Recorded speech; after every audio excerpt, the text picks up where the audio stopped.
So you and I talked about a year ago, Yes. and you were making a whole series of tough decisions. Just tell me what that year has been like. Well, last spring when we talked, we knew this year would be different. And it has been. It's been 7 years of adaptation in one. An amazing experience, an experience of a community really pulling together and making the adaptations at speed that it needed to.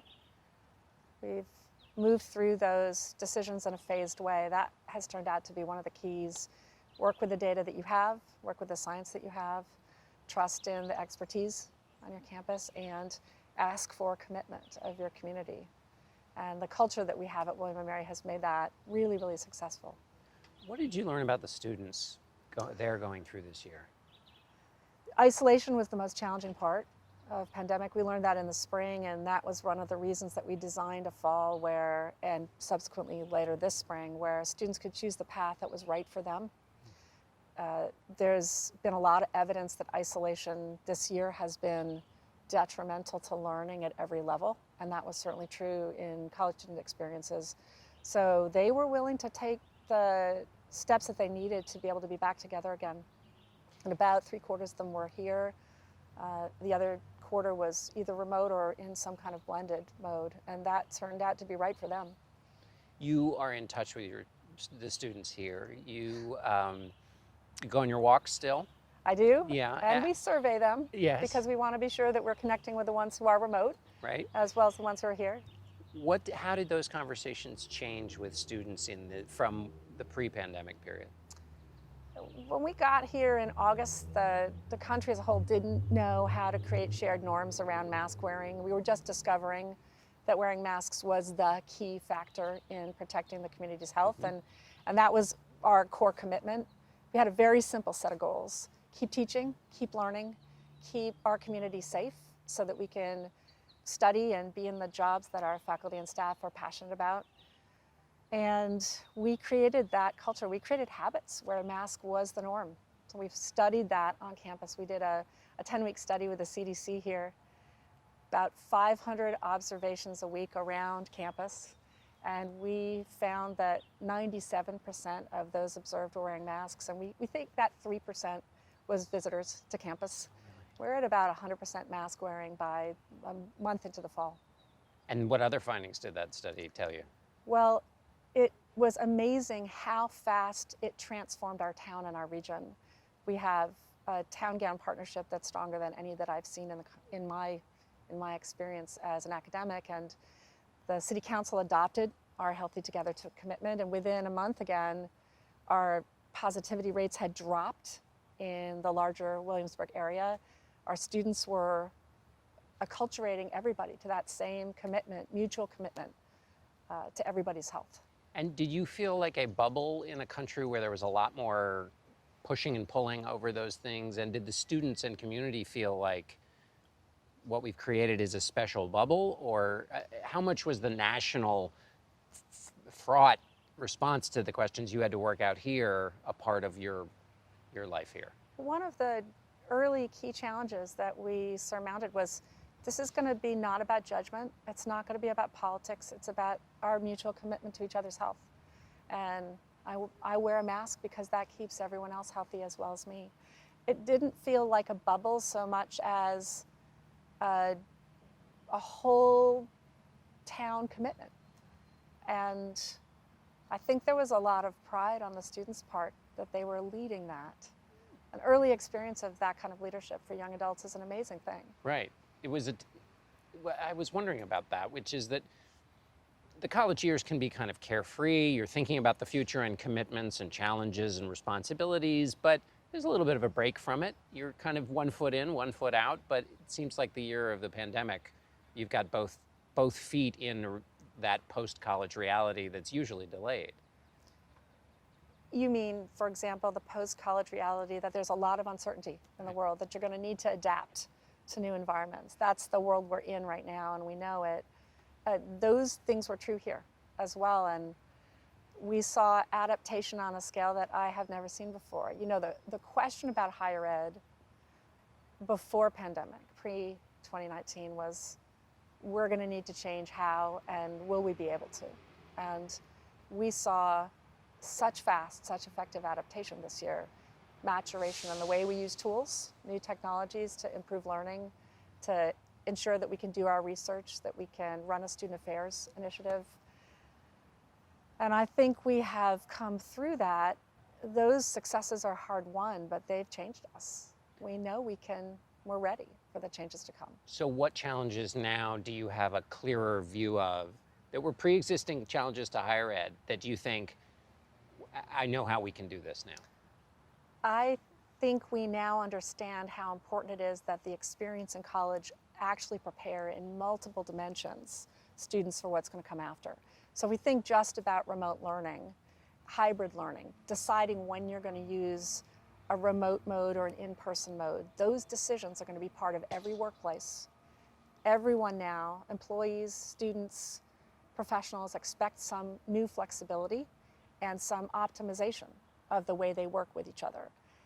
The mindfulness of why use this tool now, how to use it well. We've made enormous gains in that, and our students have been part of that transformation. What did you learn or reaffirm in your own previous belief about the learning that goes on outside of the classroom? The necessity of human contact or intentionality, even if you're remote? A lot of what our students did was learn how to navigate with each other, with faculty, with staff, with our neighbors. How do we make choices about our own behaviors? Let's say, again, mask wearing. When are we going to choose to wear masks? Why do we choose to vaccinate? These decisions are the ones that we make for individuals, ourselves, and for the community as a whole. And that understanding that your own decision is going to impact others at scale was a profound recognition from this year. How did students at the lower end of the socioeconomic scale fare through this last year? One of the things that we came away from our spring with was a real attentiveness to those who are most vulnerable. So low-income students, first-gen students, students of color, students with families where there might be health issues, and keeping the vulnerabilities, a much wider range of vulnerabilities in mind when you design learning experiences and living experiences. That was imperative. We knew that there could be already, the country was talking about the risk of a lost year. I think what we've had is a hard-won year at William & Mary, and a lot of our success has been about focusing on those who are most vulnerable.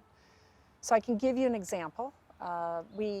In addition to public health being one of the key issues we focused on under pandemic, we focused on service to the community, and we focused on pathways to careers. Yeah. And we really changed how we went about our work. Over 2,000 students and faculty and staff were involved in community engagement initiatives, over 4,000 of those initiatives here in Williamsburg and in the larger region. One of my favorites is a startup at our business school. 2 business school students started supporting small businesses to navigate their COVID transformations, navigate federal aid. And by the end of this semester, 30 students in the business school were working with over 200 small businesses in our region to help them think through how are we going to navigate pandemic. So pandemic is an applied learning exercise, essentially. Absolutely. So you ask about outside of the classroom experiences, the movement between what I'm learning in the classroom and how I'm going to use that in the world has been so fluid and so dynamic this year. How about the humanities, your specialty? I mean, so somebody can understand how the business school might help. Yes. How did us humanities students fare? Look, this has been a year where asking, what are our values? How do we change our culture in the ways that we want to? How does this connect to events in the past that we can learn from? Every single one of those questions is a humanist question, and they have mattered enormously. The art that our students have made has been incredible this year, and a real source of inspiration and solace. So I think we've come to value that kind of inquiry into what matters most, and the kind of solace that we can get from dwelling on what inspires us in creative ways. Have you noticed in students, I mean, college is and maybe this is an antiquated notion, but it's a time of, you're thinking about the future and making plans, and basically everybody's plans and everybody's futures got changed and shut down. And how do you get students to return to the idea that you can make plans in a world where so much was diverted? Well, this year was all about making plans. It was making them differently. So we had to rethink and redesign every single activity, every single process in this university. We did it so fast and so well, and in many cases, students were part of that. The way students welcomed, older students welcomed new students to campus was completely redesigned so that we could do that in a COVID-safe way. Well, we're going to keep many of those new designs going forward. Like what, why, and what kinds of new designs? We were focusing on how do we create a seamless sense of welcome to this community, in this case to a class that had not had commencement, right? They were coming for the fall for the first time to a community. We included their families more. So we had a wonderful line of cars being welcomed as they came to campus and rooted by our students. And we focused on how do we create community and welcome rather than on the logistics. How has the message for the seniors leaving changed? Well, I think they should be so proud. Even a couple of months ago, we didn't know it was possible to have in-person commencements. And the reason we're here is because of the commitments our students made to each other's health, to wear masks, to get vaccinated. So 6 commencements in person with family members. Yeah. What is next year going to look like? We're going to be in person. We're going to adapt, carry forward as much as we can of the adaptations this year in using technologies in the classroom. And we've learned that what students want is to be in person as part of their learning experience, and that for the vast majority of them, learning in person is more effective. And sort of that stands to reason. I mean, it's just, but what did you learn about in-person learning that maybe surprised you? I think we'd always known that learning in the company of others speeds understanding, speeds the depth and the stickiness of a concept or a method. We saw, particularly for those who are first in their families to college, for low-income students, that having a company in the learning process was a key success factor. And being able to be together, to have study groups, to solve a problem set together, to be in a lab together, to be in a studio, if you're dancing, that process of learning in the company of others turns out to be incredibly important in speeding growth. A lot of people reacted to the pandemic and the destabilization of life by searching for meaning. A lot of people had jobs, they went to their jobs, they made money, went to their vacations, but they found in the pandemic a kind of missing piece that they turned to when everything was turned upside down. Is that a job of a college to help students find meaning in that kind of way? And have you thought differently about that in terms of their experience here? It absolutely is the job of a college to help students find meaning. One of the things that really worked in navigating pandemic for William and Mary was that we simplified. We said there are a very simple set of goals. I told them to everyone on this campus can say them. Keep teaching, keep learning, keep generating new knowledge, keep each other safe so that we can keep doing the work we're passionate about. And those are very simple goals and very ambitious and difficult ones to achieve. But we just kept turning back towards those goals at every phase of decision making to say, what do we need to be successful? And that question is one we asked our students, especially those who were most vulnerable. What do you need to be successful? It's one we asked faculty and staff. Administrators asked it of each other. And we just kept revisiting it to keep teaching, to keep learning. What do you need to be successful? And when you simplify, you get to the heart of why you're doing what you do really fast. Is there an effort to, things are going to get complicated fast when we Yes. open up, right? And that's, Yes. everybody's going to love They that. They are. But something can get lost as everybody disperses back to will there be a portion of your time during pandemic that you'll try and hold on to? I think many different parts of the experience we're going to want to hold on to. We're being very deliberate about the return to in-person work and learning. We've charted 14 months to take time to say, what about our adaptations do we want to continue? I'll tell you, the staff, no more paper walking.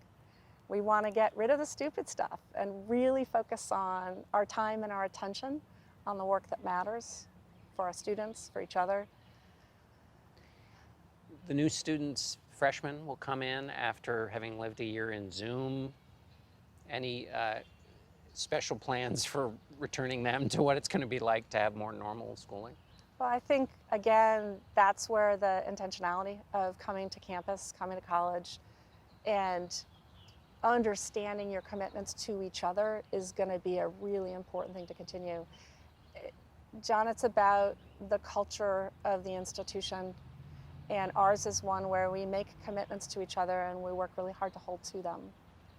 And they may be simple to say, like we're going to wear masks indoors and out all the time when we are in a social situation. They're really hard to achieve, but we've learned we can achieve them. So the question is, what do you want to take that phenomenal force of commitment and focus it on? And aim it towards. Yes. Yeah. And that's a question. We're headed back into strategic planning. We're going to ask the community that question, and I'm really excited to see where we head. And for your own personal work, what have you learned about operating in an environment where you had to go through 7 years in one? We can change fast. We didn't know that. It was an amazing thing to be part of and to witness. And we changed just about everything in the way we thought through key decisions. Some groups got much smaller. We put together a small, fast scientific advisory team, our public health advisory team, 2 epidemiologists from the faculty, 2 physicians from the staff, our folks in IT to manage our data, and they advised on every public health decision. And some groups got much larger. So we had 80 plus human beings from across the campus who work in career development come together in a unified team to develop new programming, an academy for career professionalization for our students. So the last question is, we're in commencement season.